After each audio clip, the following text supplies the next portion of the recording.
नमस्कार दोस्तों, truth history में आप सभी का स्वागत है। इतिहास का वो समय जब मोहम्मद गोरी गुजरात की एक रानी से डरकर भाग गया था। जंग का मैदान था, सन था 1178। गुजरात के सोलंकी राजा अजय पाला की मृत्यु को 7 साल हो चुके थे और सिंहासन पर अब उनका 8-10 साल का पुत्र बैठा था और राजधानी के करीब 40 किलोमीटर पर मोहम्मद गोरी अपनी सेना के साथ शिविर लगाए मुल्तान को फतेह करने के बाद गुजरात को लूटने के मंसूबे पाले बैठा है। अभी गोरी का एक संदेश वाहक आता है और फरमान सुनाने लगता है कि अगर वह रानी और बालक के साथ राज्य का सारा धन उसे दे दे तो वह बिना खून खराबे के लौट जाएगा। रानी नेकी देवी, जो गोवा की राजकुमारी और गुजरात की रानी थी, उसने संदेश वाहक को ये शर्त मान लेने का आश्वासन देकर वापस भेज देती है। संदेश वाहक जैसे ही गोरी को यह बताता है कि उसकी सारी शर्तें मान ली गई है, गोरी खुशी से झूम उठता है। पर अचानक उसे अपने खेमे की तरफ घोड़े और हाथियों के झुंड के आने की आवाज आती है। आसमान में उड़ती धूल ये बताने के लिए काफी थी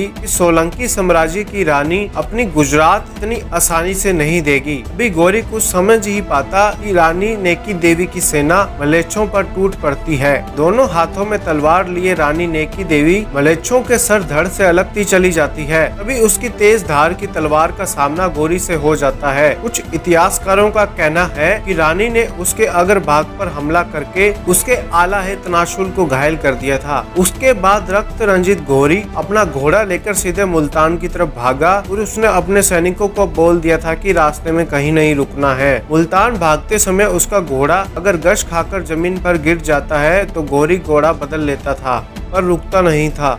उसके बाद गोरी में इतना खौफ बैठ गया कि फिर उसने दिल्ली पर तो वार किया और गुजरात की तरफ कभी नहीं देखा।